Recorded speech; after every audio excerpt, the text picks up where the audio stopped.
Bonjour à toutes et à tous, j'espère que vous allez tous très bien, je suis ravi de vous retrouver dans cette nouvelle vidéo hebdomadaire intitulée « Demain ne meurt jamais ».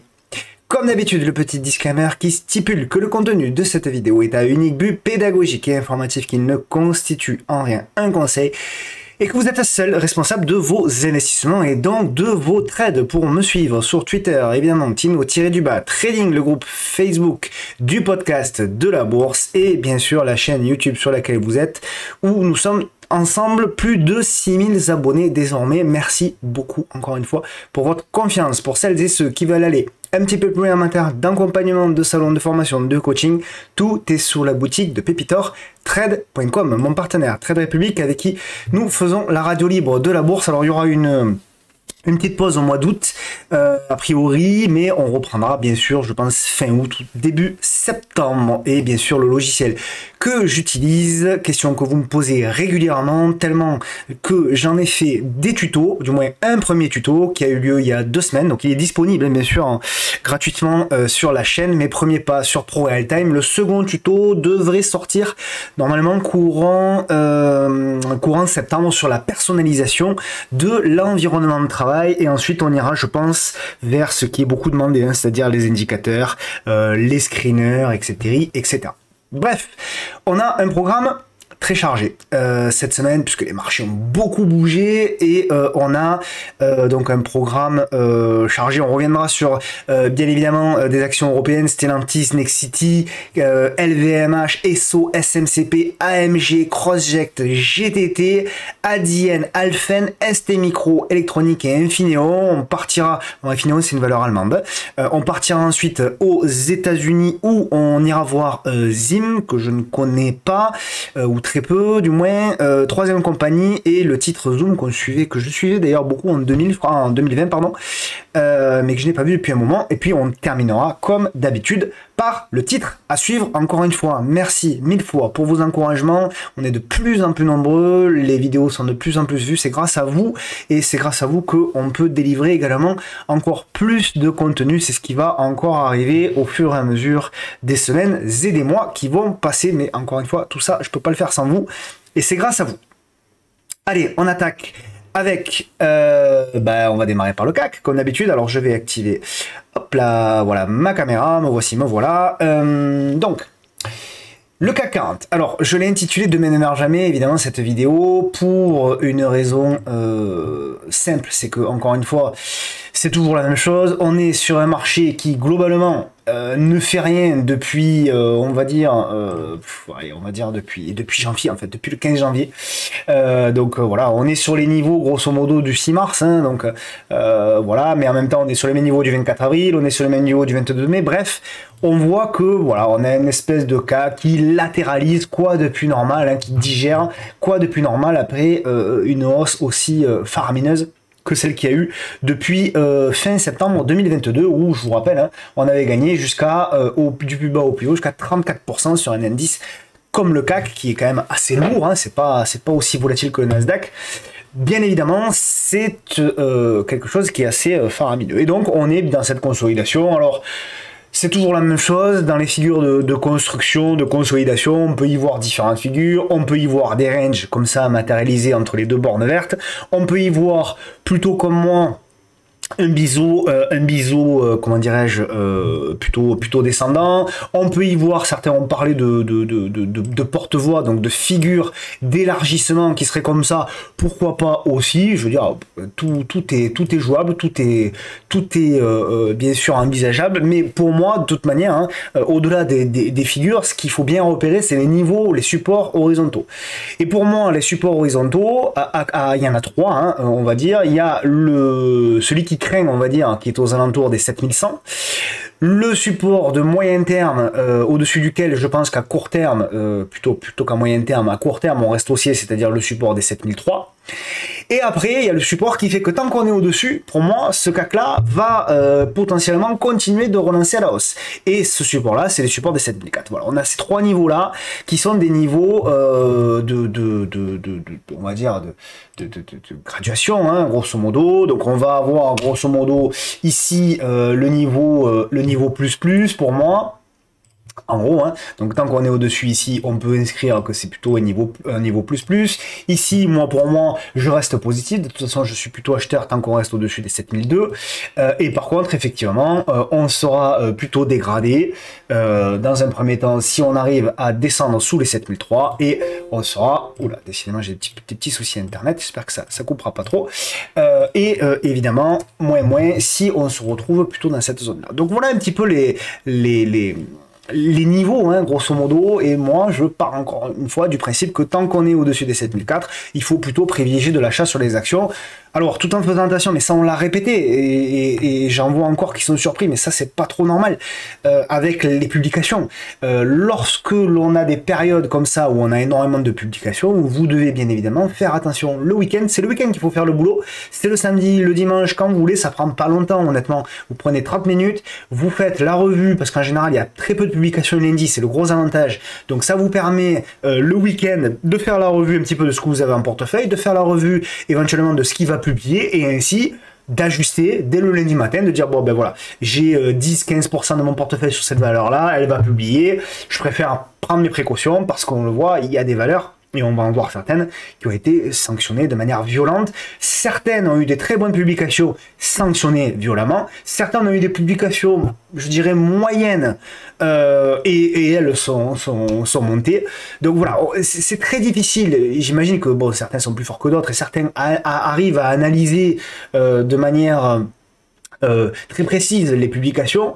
Moi je suis pas un grand fondamentaliste, c'est pour ça que j'utilise des sites pour pouvoir m'aider, mais quand même j'ai l'impression que c'est extrêmement difficile quand je lis à droite à gauche, hein, certains experts, j'ai l'impression qu'ils sont pas tous d'accord, et que finalement même le marché des fois n'est pas d'accord avec lui-même, puisque certaines publications sont vendues dès le matin, c'est-à-dire à 9h, bon ben on bazarde tout, et puis finalement à 10h, ben, finalement c'est une opportunité d'achat, parce que la publication n'est pas si mauvaise que ça, et puis finalement on revient à 0, voire même on finit à plus 5, plus 6, plus 7, plus 8.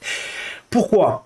Parce que pour moi il y a des comment dirais-je, il y a des effets flux, c'est-à-dire qu'il y a des fonds qui sont sur certaines valeurs depuis des semaines voire des mois, et qui bon ben voilà, hein, voient qu'il y a une bonne publication, décident d'alléger à minima. Cet allègement, vu qu'on est sur une période quand même où il n'y a pas énormément de volume, crée un trou dans le carnet d'ordre dès l'open. Certains qui voyaient la valeur effectivement depuis des semaines voire des mois montés, qui n'ont pas pu rentrer et qui sont confortés par une publication qui ma foi est intéressante, se disent j'ai un creux dans le carnet d'ordre à 9h ou à 9h15, c'est le moment pour moi de rentrer parce que j'ai de la volatilité, parce que j'ai du volume, et donc je vais rentrer. Et ça crée le contre-pied qui fait que ben, derrière, amplifié par les algorithmes, vous avez une valeur qui commence à -3, qui va finir à +8, y compris des grosses valeurs. Je pense à des valeurs comme ST Micro, qu'on verra. Je pense à SM International, notamment les semis, hein, qui ont fait beaucoup ça cette semaine. Bon, ben voilà. Et à côté de ça, il y a des valeurs qui, elles, et on en verra, je pense à AMG notamment, qui, elles, effectivement, baissent fortement, mais qui ne rebondissent pas. Donc, il faut faire attention. Il faut vraiment faire au cas par cas. Et je pense que la seule analyse des publications n'est pas suffisante pour pouvoir prendre des positions. Il faut également y additionner le caractère technique. Voilà. Donc CAC 40, voilà, c'est assez simple. Pour moi, on reste vraiment du bon côté, et j'en veux pour preuve que pour moi, voilà, on est au-dessus de la M10 qui monte toujours. On s'est fait peur certes, mais on est au-dessus de la M10 qui monte. On est au-dessus de la M10 hebdo également qui est plate, on va dire, et on est au-dessus, toujours pareil, de la M10. Regardez un petit peu la mèche basse, hein, on l'avait dit la semaine dernière. Regardez la mèche basse où elle s'est faite. Donc, on est au-dessus de cette M10 mensuelle qui est également haussière. Donc pour moi, on est haussier sur les trois temporalités. J'ai du mal à être vendeur. Je sais que beaucoup sont vendeurs sur le CAC. J'ai du mal à être vendeur sur le CAC 40. C'est pas évident d'être acheteur aussi, hein, soyons clairs. Donc moi je suis plutôt à être prudent en ce moment. Prudent mais dans le sens où voilà, j'ai un petit peu plus de cash, et voilà, je préfère profiter peut-être de moments en famille et de moments de repos plutôt que de faire absolument n'importe quoi, même si ça arrive de faire n'importe quoi quand même. Et moi, j'ai fait des mauvais trades cette semaine. Je vous en parlais comme d'habitude, je vous parle de ce qui marche, de ce qui marche pas. Ce qui a marché cette semaine, c'est... Alors, non, j'allais passer aux actions, mais avant, on va regarder le CAC Small parce que lui, c'est toujours la même chose. Il est toujours dans cette... Voilà, regardez, hein, la figure, c'est toujours la même. Ce range, pour moi, il n'a pas changé, toujours défini. Donc, borne haute, au-delà des 12004, 12005, borne basse en dessous des 11008, et entre les deux, mon corps balance, et entre les deux, on a effectivement, on a un range, grosso modo, de 5%, quoi. Et donc, effectivement, généralement, quand on arrive en haut, on a de la vente, quand on arrive en bas, on a de l'achat. Tant qu'on ne cassera pas à la hausse ou à la baisse ce range-là, donc là on est plutôt, c'est plutôt pas mal hein, d'ailleurs. Hein, moi je suis plutôt positif. Tant qu'on est au-dessus d'ailleurs de cette oblique-là, je considère qu'on est plutôt dans la congestion. On a breaké, donc on retente. On a breaké, on fait le pullback. Donc on se met quand même dans de bonnes dispositions, mais rien n'est fait. À ce stade, rien n'est fait. Il va falloir breaker, il va falloir venir combler le gap. Et après, on verra. A contrario, si on revient en bas, on sera de nouveau vigilant. Et c'est toujours la même chose. Considérez que dans un range, hein, vous avez comment dirais-je, le support central aux alentours des 12 152. Tant qu'on est au-dessus, on est plutôt à acheter des replis. Tant qu'on est en dessous, on est plutôt à vendre des replis haussiers, quoi, tout simplement. Donc voilà, RAS pour bien évidemment le CAC Small. Stellantis, donc Stellantis, bon j'en ai beaucoup parlé, hein, Stellantis, il n'y a pas de, voilà, on en avait parlé, c'est toujours la même chose, hein, donc c'est des setups encore une fois qu'on voit souvent tous ensemble, hein, donc cassure ici de l'oblique, pullback, congestion et derrière redémarrage. Donc moi j'en avais parlé sur Twitter. J'avais parlé d'un setup d'achat, je crois au-dessus des 16,73, donc derrière avec un stop légèrement court, toujours la même chose, hein, regardez, hein, ça faisait voilà potentiellement un achat au-dessus des 16,75 et ça faisait un stop, allez on va dire en dessous, je sais plus, il faudrait reprendre le plan, il est sur Twitter, ça fait un stop en dessous des 16,37 grosso modo, donc ça faisait un stop à quoi? 2% là-dessus. 2% sur une valeur comme Stellantis en plus, qui est quand même une très très belle valeur, on avait vu les fondamentaux il y a quelques temps, et derrière vous récupérez 10%, c'est un ratio gain sur risque. Alors on va peut-être pas à 10%, mais vous pouvez déjà alléger sur le premier objectif que j'avais fixé, qui était ici, hein, de mémoire, qui était sur les derniers plus hauts ici, donc ça faisait déjà un premier objectif qui était de 1 pour, ça doit être 1 pour 2, 1 pour 3, voilà, 1 pour 2 et demi, quoi, quasiment 1 pour 3. Donc là, premier objectif tapé, ben, qu'est-ce que vous faites? Vous prenez effectivement un quart, la moitié, 2 tiers, peu importe, après ça dépend de votre exposition, etc.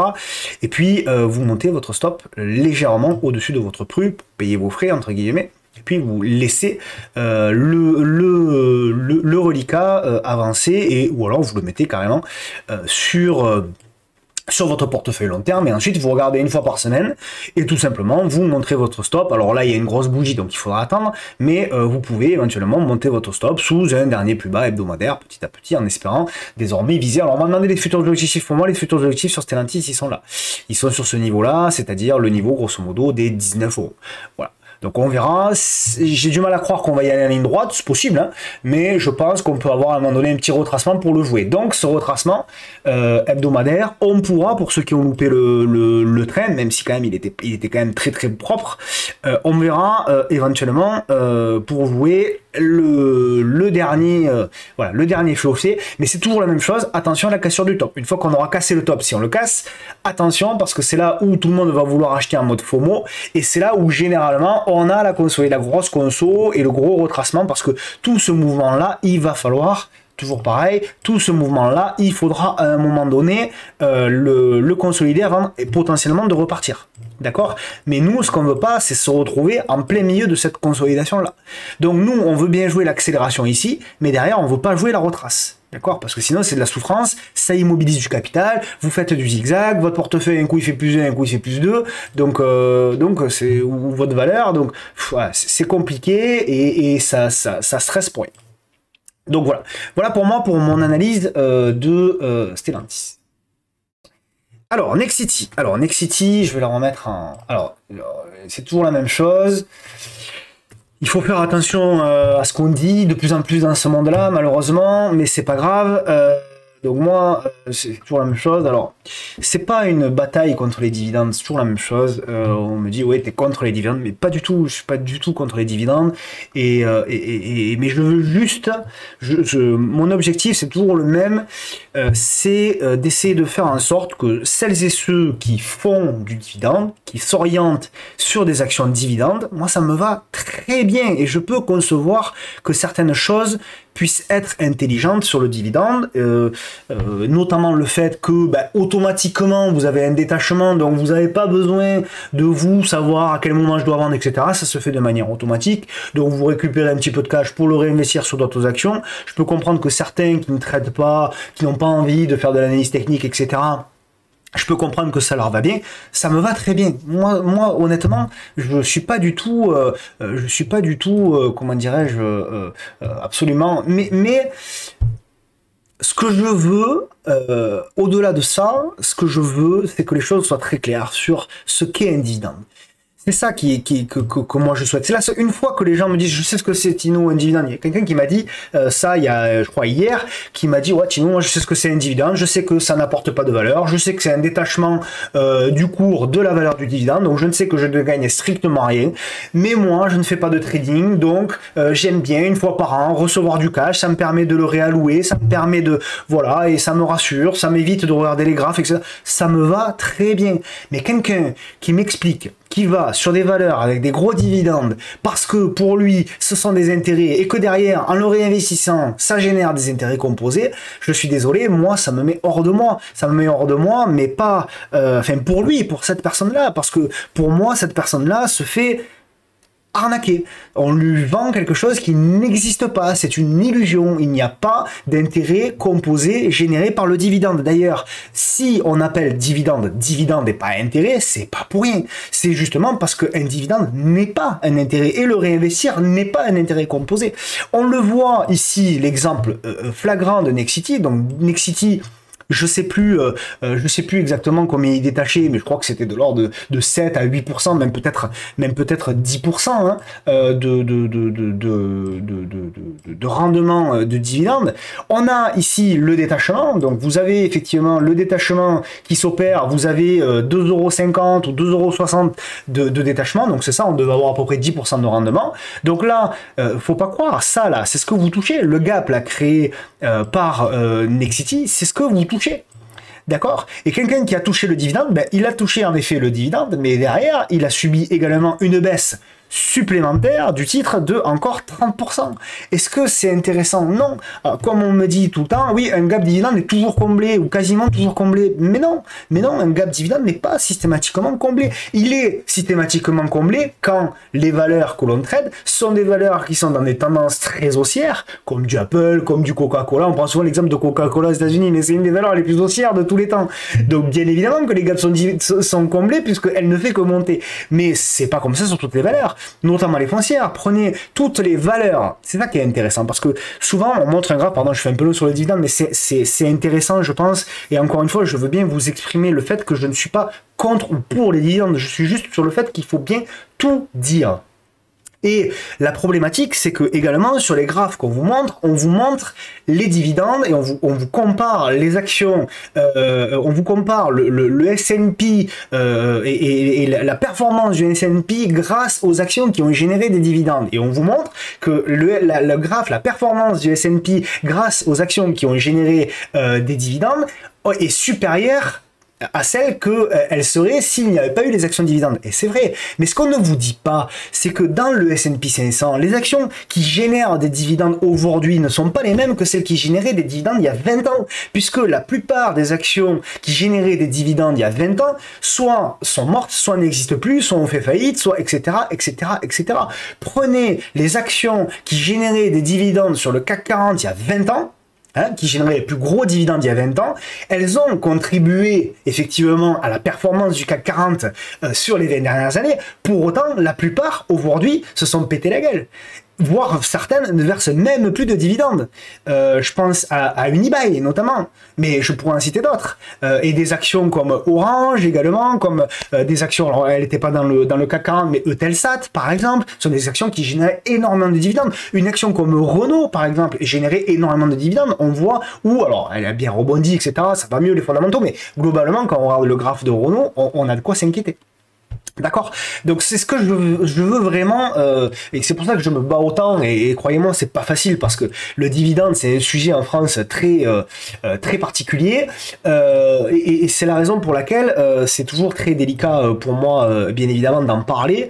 Mais malgré tout, j'essaye de le faire parce que j'essaye simplement, non pas de donner un avis. C'est pas mon avis, c'est juste d'être factuel. C'est investissez sur des actions à dividendes qui sont très haussières parce que vous voulez reprendre du cash de manière régulière, etc., avec des très bons fondamentaux. Très bien, ok, pas de problème. Investir sur des actions qui sont en tendance baissière, comme du Nexity, comme du Unibail, comme des choses comme ça, bon, je dis attention quand est-ce que vous le faites, et faites, voilà, le dividende ne doit pas être le seul critère, et on le voit, quelqu'un qui a investi pour du dividende sur Nexity, par exemple, à 43 € aujourd'hui, certes, il a touché 2 fois 10%, mais il a moins 64% sur sa valeur, et pour récupérer ses sous, eh bien, il va devoir faire une performance de grosso modo 200%. Voilà, donc c'est quand même très compliqué. Bref, voilà où je voulais en venir.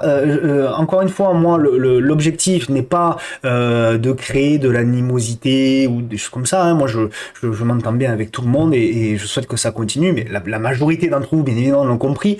Moi, mon seul objectif, c'est que chacun et chacune puisse prendre ses propres décisions en ayant les bons éléments et la réalité des choses. Et la réalité du dividende, je crois, pour mon expérience, c'est celle que je vous décris, c'est oui, pour les actions en forte croissance qui sont en tendance haussière, le dividende, pourquoi pas, peut avoir l'intérêt que je vous ai soumis, mais pour quand même une grande majorité des valeurs qui versent des gros dividendes, vous verrez que la grande majorité de ces valeurs-là sont des valeurs qui généralement sont en difficulté et qui se servent du dividende pour attirer des actionnaires. Et on le voit, malheureusement, ça finit toujours mal. Et souvent même, ça finit par, et c'est un peu ce qu'a dit d'ailleurs Nexity, je vais en conclure ici, c'est que potentiellement, l'année prochaine, le dividende serait moindre sur l'action. Voilà pour Nexity, voilà pour le dividende. Maintenant, effectivement, on revient sur un gros niveau, hein. On n'est pas sur, on n'est pas n'importe où. On est sur les niveaux effectivement de 2004, de 2011, de 2012, etc. Le second niveau, c'est ici le niveau de 2008. On verra si ce niveau-là lâche. Alors oui, on retrouvera du Nexity beaucoup plus bas, et là, ça fera encore bien mal, hein, puisqu'on aura une valeur qui sera encore divisée par 3. C'est possible, hein, c'est pas impossible. Moi, c'est une valeur que j'affectionne pour des raisons personnelles, Nexity, mais malgré tout, je suis obligé de dire que oui, c'est potentiellement possible. Donc attention, toutefois, si on a un signal de retournement, on peut en avoir un là-dedans, on pourra tenter quelque chose. Si on n'en a pas, à ce moment-là, on ira chercher le signal de retournement. Donc soit signal de retournement ici, soit signal de retournement ici. Voilà, donc les deux zones à surveiller pour le moment, effectivement, hein, lorsqu'on rentre en journalier. Hein. Est-ce que j'ai un signal de retournement là? Malheureusement, non, il n'y a rien. Donc là, qu'est-ce qu'on va attendre là-dedans? Donc on a cassé le bas, moi j'aime bien quand on casse les bas. Il y aura à un moment donné du rebond technique hein, sur Nexity, rassurez-vous. Mais il va falloir attendre, hop, le petit rebond, la congestion, et à ce moment-là, on tentera le rebond technique qui sera certainement juteux. Derrière, Nexity reprendra 5, 10, 15%, quand je n'en sais rien. C'est pour ça qu'il va falloir non seulement un premier rebond technique et ensuite la mise en place de la congestion. Voilà pour Nexity. J'ai fait un peu long, mais je pense que c'était important. Et encore une fois, c'était important de rappeler, parce que certains disent « Oui, mais t'es contre le dividende ». Non, je suis pas contre le dividende, pas du tout. Bien au contraire, je suis juste contre le mensonge. Et dire des mensonges sur le dividende comme sur d'autres choses, hein, c'est quelque chose qui ne me va pas. LVMH. Alors, LVMH, donc on avait stipulé aussi, donc il y a eu, pareil, hein, annonce de résultats, donc qui était bon. Alors d'ailleurs, c'est toujours la même chose, hein, LVMH, donc je sais pas si on pourra en parler de LVMH, mais parce que là aussi c'est pareil, hein, c'est toujours la même chose. On a je vais vous montrer un petit peu les fondats de LVMH, parce que j'ai lu que LVMH, quand elle s'est cassé la gueule, enfin qu'elle a perdu 5 ou 6% en séance, j'ai vu que certains disaient qu'elle était surévaluée, que c'était trop cher, LVMH. très franchement, LVMH, c'est pas pas cher, j'ai pas dit ça, mais c'est pas une valeur qui est, alors déjà c'est une très très belle valeur bien évidemment, mais on est quand même, voilà, en termes de valorisation, c'est une valeur qui pour moi, voilà, est globalement à son prix, hein, qui est correctement évalué. Alors c'est un PER bien évidemment élevé, mais le secteur, hein, c'est un secteur quand même de forte croissance, donc voilà, ce sont des chiffres canons, croissance du chiffre d'affaires, etc. Bon, les résultats au niveau des ventes aux États-Unis, je crois, ont un petit peu inquiété, mais globalement, ça reste une très très belle valeur, et ça reste une valeur qui n'est pas du tout, à ce stade, surévaluée. Voilà, éventuellement correctement évaluée, oui, mais pas forcément surévaluée. Ça, il faut le savoir déjà, parce que on lit des bêtises. Et d'ailleurs, on verra d'autres valeurs, notamment comme ST Microélectronique, où j'ai entendu dire que c'était surévalué, mais on le verra aussi, on essaiera de regarder, mais vous verrez que c'est pas fondamentalement surévalué. Bref, en tout cas, on est venu tester le support. Donc support du 1er juillet, support du 8 juin. Donc pullback, on fait le rebond technique, mais c'est ce que j'ai indiqué moi sur Twitter, tant qu'on n'aura pas comblé le gap et repassé au-dessus, donc pour moi des 853, j'ai un petit billet quand même vendeur, hein, j'ai un petit billet vendeur pour moi, voilà, pour moi on va s'inscrire dans ce biseau descendant et on pourrait pour moi faire une petite mèche ici avant éventuellement de repartir. Donc ça c'est mon scénario principal, je ne shorte pas, moi je travaille beaucoup avec des PEA sur les actions européennes, donc je ne peux pas shorter. Mais pour moi, oui, j'ai vu que certaines prenaient des shorts sur LVMH. Ça se tente sur ce niveau-là, car pour moi, en effet, voilà, on le voit, l'indice, elle est là.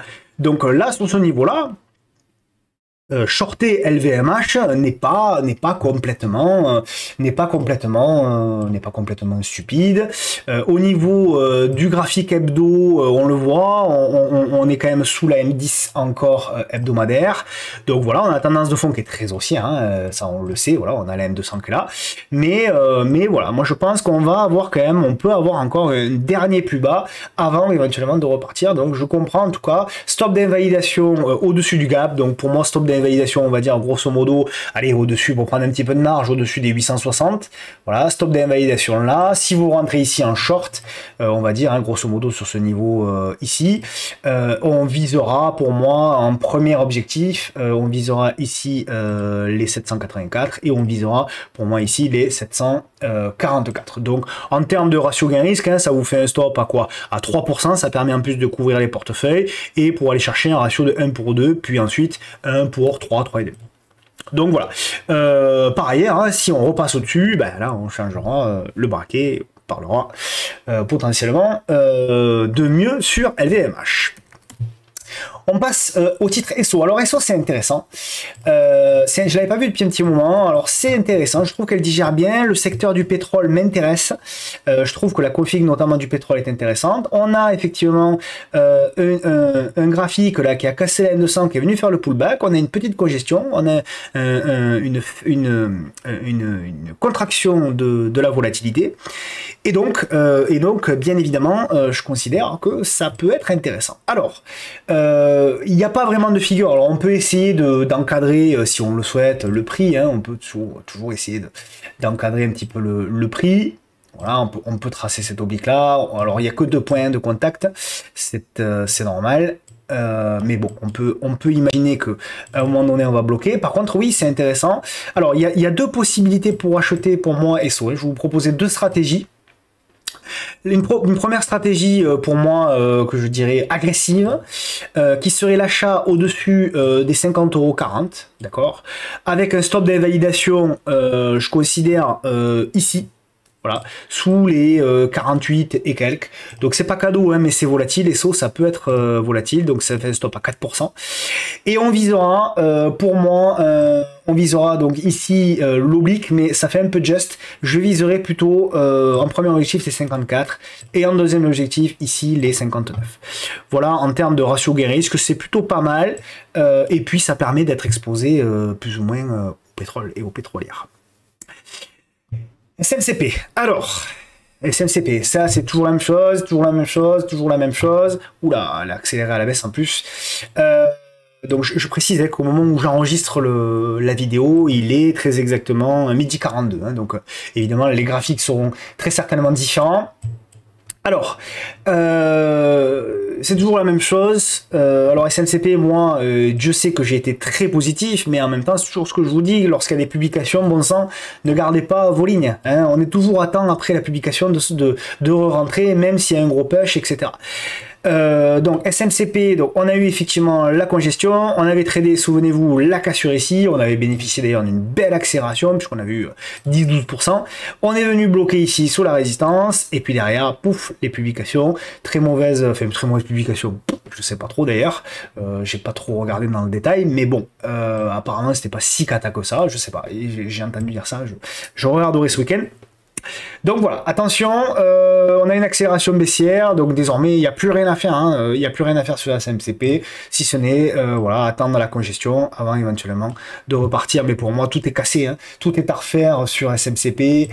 Voilà, on a cassé, donc déjà on avait cassé la M10, regardez un petit peu la précision, casse la M10, pullback pile au point près, et derrière, boum, la chute. Franchement, j'ai pas grand chose à rajouter, on casse la M10 hebdo et tout. Enfin, là, désormais, il faut attendre la congestion. Alors oui, on revient sur un niveau, là, voilà, on revient effectivement sur, mince, on revient sur un niveau de support qui est ici, voilà, oui, mais ça suffit pas, hein, pour moi, dans ce marché-là, malheureusement, ça suffit plus, et il faut un petit peu plus.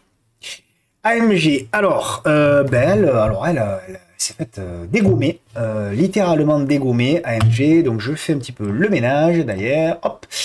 Par contre, ce qui m'intéresse sur AMG, c'est quand même le graphique. Alors attention, hein, c'est là, voilà, on a tout cassé par le bas. Ce qui est intéressant, voilà, au niveau du graphique, c'est qu'on a des zones quand même de support, et pour moi on y arrive, hein. Pour moi c'est cette zone là qui compte un petit peu, là la zone grosso modo des 37, 45, 38, 50, toute cette zone là, donc on verra là aussi, il n'y a pas de signal, il n'y a strictement rien, on verra là aussi, vous voyez toute cette zone là, voilà, toute cette zone ici, elle va jusque là d'ailleurs, hop là, voilà, toute cette zone là, pour moi avec la M200, ça fait quand même une belle zone, et donc on verra la semaine prochaine si on a potentiellement une petite congestion pour jouer un retour, et jouer notamment un retour ici sur ce niveau, notamment avec le gap, oh là j'ai pris la mauvaise, avec ce gap, notamment ici, baissier à jouer. Voilà, mais là j'ai rien, hein. Là, je suis obligé de dire que j'ai strictement rien.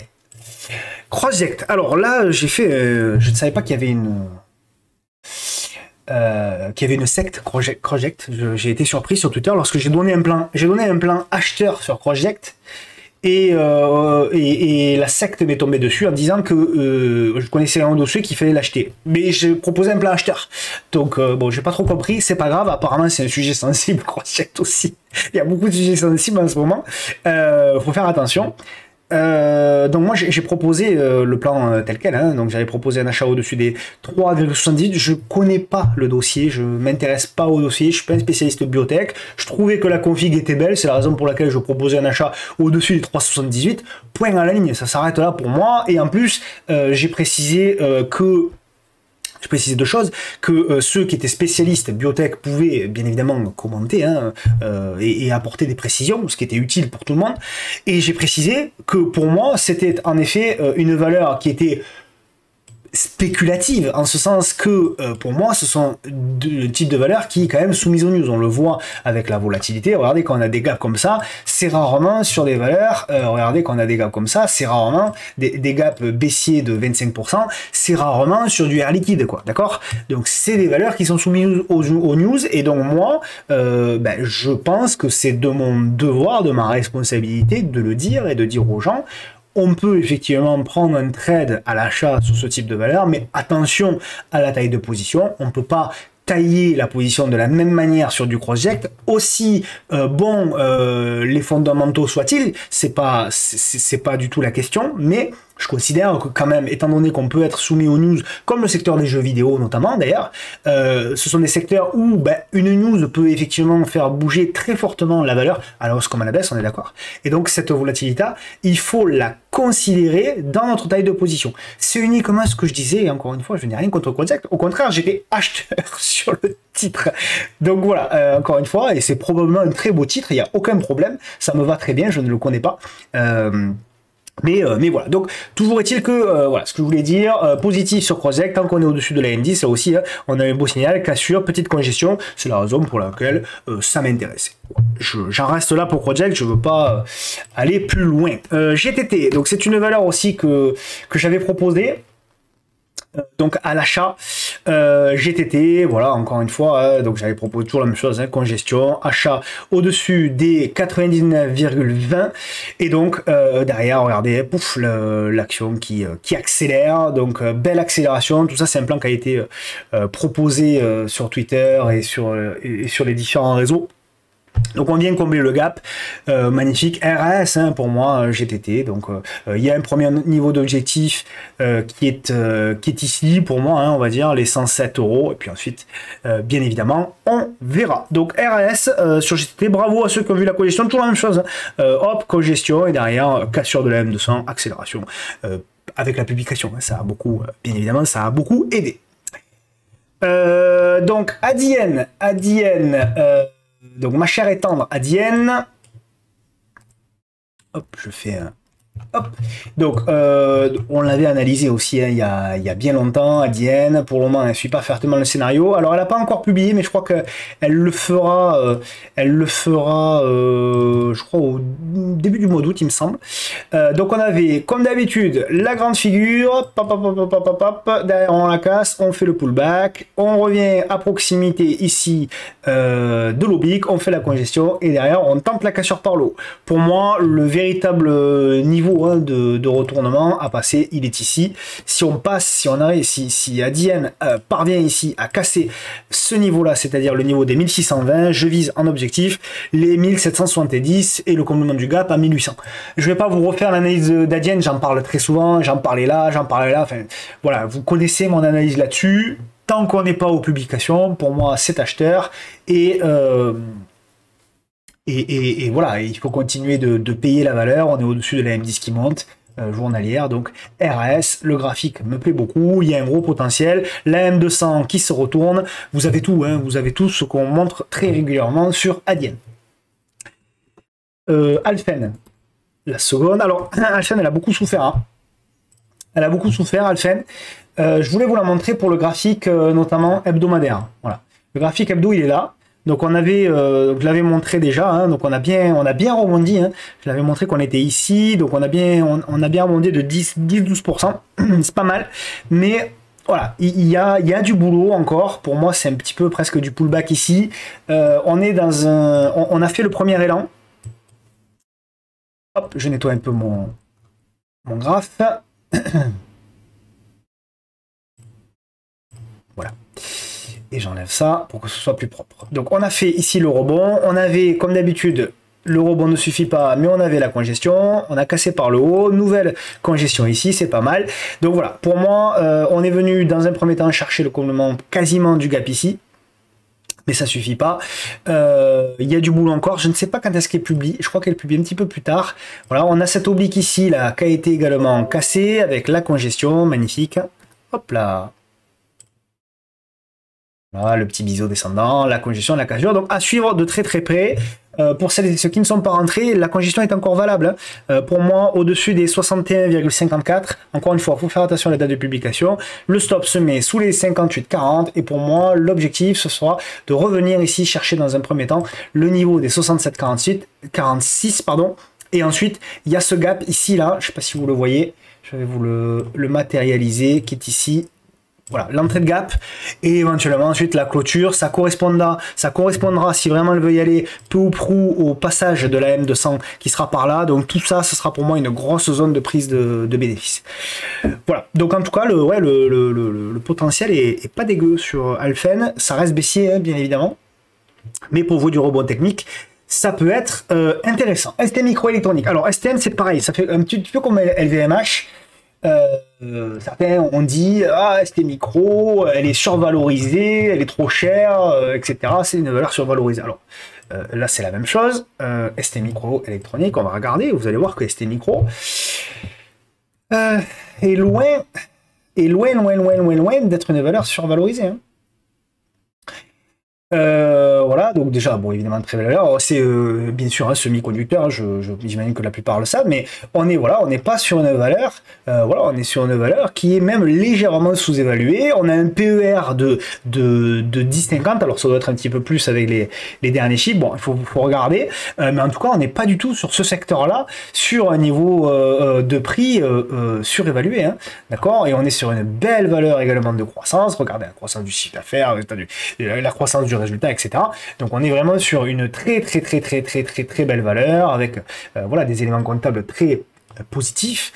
Donc pour moi, on n'est pas du tout sur une valeur qui est survalorisée, d'accord? Ce qui est intéressant au niveau du chart, c'est qu'on avait effectivement ce triangle ascendant, on l'a cassé par le haut, on est venu faire le pullback, derrière on a relancé, c'est propre, hein, elle est plutôt propre, elle est nerveuse mais elle est propre, hop, avec notamment les niveaux grosso modo de support et de résistance qui sont assez bien respectés, voilà, là on a eu effectivement, c'est ce que je vous disais tout à l'heure, on a eu le comment dirais-je, le gap baissier ici, on est venu chercher un gap. Oui, parce que là, c'est toujours la même chose. Ça aussi, on me demande souvent. Des fois, je montre des gaps, on me dit il n'y avait pas de gap. Là, regardez, il y avait un gap. Et je vais vous prouver pourquoi le marché, effectivement, avait vu le gap. Là, des fois, je montre un gap ici, on me dit mais Tino, il n'y avait pas de gap là. Le seul gap qu'il y avait, il était ici. Je vais vous le mettre en vert. D'accord? Et à vrai dire, attention, parce que ça, c'est un gap journalier que vous me montrez. Moi, ce qui m'intéresse, c'est de regarder le vrai gap, puisque entre le cours de clôture ici et le cours d'ouverture ici, d'accord, est-ce que le titre a fait, il y avait bel et bien un gap. D'ailleurs, si vous vous mettez en unité de temps, bon là, je fais un peu de la pédagogie, mais je pense que ça peut vous être utile. Regardez, si je me mets en unité de temps 4 heures, regardez le gap qu'il y avait là. Et je l'ai bien matérialisé. Et regardez d'ailleurs où on est allé faire la mèche, quasiment au point près, on est venu combler le gap. Et là, maintenant, le gap a été comblé. Là, d'accord. Là, je suis d'accord. Vous voyez? Donc, c'est toujours la même chose. La plupart des analystes, parce qu'ils ne traitent pas beaucoup d'ailleurs, ne vous le montreront pas, mais un vrai gap se dessine entre le cours de clôture de la veille et le plus bas du lendemain. Et en l'occurrence, le cours de clôture ici de la veille, il est là, et le plus bas du lendemain, il est ici. Et donc, vous tracez effectivement ce gap-là, et on le voit avec la mèche qui a été matérialisée ici, on a comblé quasiment au point près avant de repartir. Et ceux qui ont tracé le gap de cette manière-là, on dit, je comprends pas, ils sont venus chercher sous le gap. Ils sont pas venus chercher sous le gap, ils sont venus combler le gap au point près. Par contre, la personne qui a très bien tracé son gap et qui l'a tracé de cette manière-là, lui, il a vu. Il a vu et il a vu que le gap avait été comblé et que potentiellement derrière, s'il y avait un signal, ça pouvait être acheteur. Et lui, il a bénéficié. Alors, là pour le coup, je fais la météo de la veille, hein, donc je l'assume, mais derrière, il a pu bénéficier de 13% de gain. Voilà, donc attention dans la manière où vous tracez vos gaps, c'est pas parce que vous ne voyez pas le gap en données journalières, moi je les vois parce que j'ai l'habitude maintenant, mais c'est pas parce que vous le voyez pas en données journalières qu'il n'existe pas. En réalité, votre gap existe entre le cours de clôture de la veille et le plus bas du lendemain, que ce soit un gap haussier ou un gap baissier. Si c'est un gap baissier, c'est le plus haut du lendemain. D'accord ? Donc voilà, pour ST Micro, bon, pas plus de choses à se dire, hein. Là on a la consolidation, bon, il faudra voir, hein, pour moi, à suivre, pour moi c'est une valeur qui m'intéresse. Si on a une conso comme ça, effectivement, on pourra jouer là aussi de nouveau un scénario haussier. C'est toujours la même chose, hein. Comme je vous le dis souvent, attention, cassure du plus haut historique, derrière on a de la prise de bénéfice, c'est là où on a les contre-pieds. Je sais que beaucoup vous disent qu'il faut acheter la cassure de plus haut, moi je vous dis toujours, faites attention, n'achetez pas les cassures de plus haut, attendez toujours le repli, et ensuite le repli, quand on l'a fait sous d'ailleurs la cassure de plus haut, généralement c'est là où ça repart. Tiens, d'ailleurs c'est ce qu'on avait eu ici, vous voyez, ici on a eu cassure du plus haut, derrière faux breakout, et pouf, derrière on est reparti, vous voyez, toujours la même chose. Enfin pas toujours, mais souvent la même chose. Infineon, donc là c'est une action allemande, également Infineon sur le secteur des semi-conducteurs. C'est une valeur qui est magnifique, hein, puisque là on a également un trend haussier superbe. Voilà, là aussi, encore une fois, le retournement de la M200 avait donné potentiellement le signal. Toujours très intéressant de regarder les croisements, hein, de cette M200. Vous voyez ici, là les croisements baissiers, les croisements haussiers, toujours très intéressant. Croisement haussier, derrière on a le pullback, et souvent ce sont des points d'entrée pour pouvoir chercher sur des unités de temps, sur des swings plutôt moyen long terme. Donc c'est intéressant. On a une figure pour moi quand même là-dessus, on va dire grosso modo en biseau ascendant. Voilà. Qui est plutôt pas mal. Hop là, je vais me le mettre en... pour que ce soit plus lisible pour vous. Donc voilà, hop. Voilà. On a cette espèce pour moi de biseau ascendant. On va essayer de le tracer. Vous voyez, je trace pas en anticipation, j'attends toujours d'être avec vous. Voilà, je pense qu'on est dans ce biseau ascendant comme ça. Donc attention quand même, voilà. Chaque cassure de nouveau plus haut, c'est dangereux de prendre position, d'accord? Si on a une cassure, vous attendez le pullback et la congestion. Et à ce moment-là, si vous avez ce setup-là, oui, pourquoi pas, d'accord? Et sinon, à contrario, si on a un repli sur le bas du biseau pour jouer ce scénario-là, d'accord? Donc toujours la même chose, j'attends la congestion. Là, j'ai trop de volatilité, hein, on le voit avec cette bougie-là, beaucoup trop de volatilité. Mais voilà, on est plutôt sur une figure d'essoufflement haussière. Il n'y a pas de signal vendeur. Je dirais même que si ça casse par le haut, ça peut accélérer. Mais on fait attention là, dans ce genre de figure, comment on trade et surtout on met des stops. Parce que si on se met à payer n'importe comment le plus haut, derrière, on peut vraiment être sur un point haut et avoir un gros retournement. On part chez nos amis américains avec Zim, que je ne connais pas. Zim. Donc c'est intéressant. Ce qui est intéressant, c'est qu'on est revenu sur un plus bas historique, donc plus bas historique de 2021, ça c'est intéressant. Ce qui est intéressant également sur ce titre-là, c'est la congestion.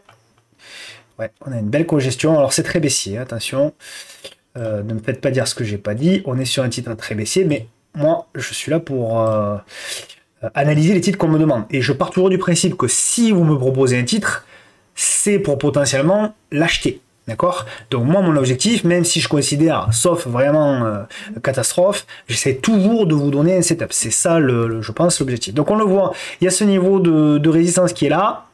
Ça reste baissier, mais si on a quelque chose à faire, on n'en est pas loin, puisque là, il faudrait une cassure, une petite congestion aux alentours du niveau des 14,50-15. Si on a cette congestion-là, effectivement, on pourra tenter derrière le comblement du gap ici, donc sur les 17,52 $, et ensuite on verra, il y a d'autres gaps, etc. Mais oui, il y a un début de quelque chose, vous voyez, il y a d'ailleurs, je ne sais pas si vous la voyez, on a une épaule tête-épaule qui pourrait ressembler à une épaule ici, tête, ici, voilà, et épaule potentielle, voilà, inversé.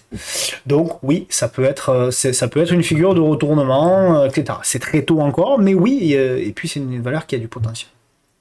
Donc voilà pour Zim, 3ème compagnie. Je ne l'avais pas vu depuis longtemps, c'est la 3ème compagnie. Ah ouais, alors on avait tracé cette oblique là, bon, elle a cassé, ok. On revient sur la MM200, ok. Alors, par contre, ce qui est intéressant, je pense qu'on le verra plus en hebdomadaire, je pense qu'on est revenu sur un gros niveau, voilà. On est revenu sur un gros niveau, là. Voilà, niveau de pullback, ici, là. Tac, on le voit bien. Donc, c'était les plus hauts de 2007, les plus hauts de 2011, les plus hauts de 2011 ici aussi, les plus hauts également de 2012. Et derrière, on a fait le pullback. Donc, c'est quand même intéressant. Est-ce qu'il y avait un setup pour rentrer? C'est dommage, on ne l'a pas vu. Ça aurait été intéressant de le voir un petit peu avant. Est-ce qu'il y avait un setup pour rentrer? Il y en avait un petit là.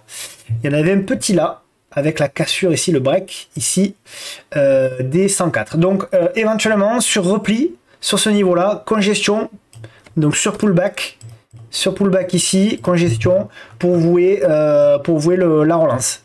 Voilà, donc on dira que si on revient sur le niveau des 104, voilà, 103, 104, 105 $, qu'on fait une congestion là-dedans, on pourra tenter, si la configuration technique nous offre un stop court, on pourra tenter quelque chose sur le titre 3ème compagnie. Zoom, ça fait longtemps que je ne l'ai pas vu celle-ci, Zoom. Dédicace à mon ami Maxime, avec qui je la tradais beaucoup, celle-ci. Elle est pas mal. Elle est intéressante même. Elle est redevenue intéressante. Alors, c'est la même chose. Hein. On est revenu comme Zim. Hein. Zim, Zoom, d'ailleurs, ça se ressemble. Voilà. On est revenu pas n'importe où. Hein. Regardez un petit peu. On est sur les plus bas de 2019, 2019 encore, 2022, etc. Et ce qui est intéressant, c'est qu'on a une N200 qui s'aplatit et on a une tentative. On a des tentatives. On a effectivement ici une congestion qui s'était mise en place. Voilà, avec ce triangle-là, cassé par le haut, pullback. Donc attention, ça se regarde, ça se regarde. Il y a des niveaux également de gap. Je vais les tracer, qui sont ici donc. Pas comblés encore. Donc pourquoi pas? Pourquoi pas? Là, c'est la même chose. Si on a une seconde congestion là-dedans, je serai acheteur. Voilà, si on a la petite figure qui se met en place là-dedans, donc la grande figure ici, la petite figure là, casse par le haut pour revenir rechercher. Premier objectif ici, les 84. Deuxième objectif ici, l'entrée de gap aux alentours de 23. Et ensuite, on ira chercher le comblement du gap aux alentours des 96-80. Voilà pour les titres US. Et puis le titre à suivre, alors je vais peut-être vous surprendre. Le titre à suivre, ça va être Allo Alstom. Alstom, pour moi, le titre à suivre. Je vous la montre et je vous explique pourquoi. Déjà parce qu'ils ont déjà publié. Donc je considère que le mal est fait, pour ainsi dire. Je considère que le mal est fait. Et ce que j'aime bien sur Allo, j'aurais pas assez d'unités pour la montrer. Alors je vais la montrer en hebdo, c'est pas très grave. Voilà, je vais tout effacer comme ça. Voilà. Donc ce que j'aime bien sur Allo, c'est que regardez, on n'est pas n'importe où. Voilà. On est sur un énorme niveau ici. Énorme niveau ici. Ici, ici, ici, ici, résistance ici, résistance ici. Voilà. Et pour moi, si on arrive à breaker, on a du potentiel haussier. Et pour moi, le potentiel haussier se fera jusqu'à la M200, on va dire grosso modo, la M200 hebdo, qui avait fait support, support, support.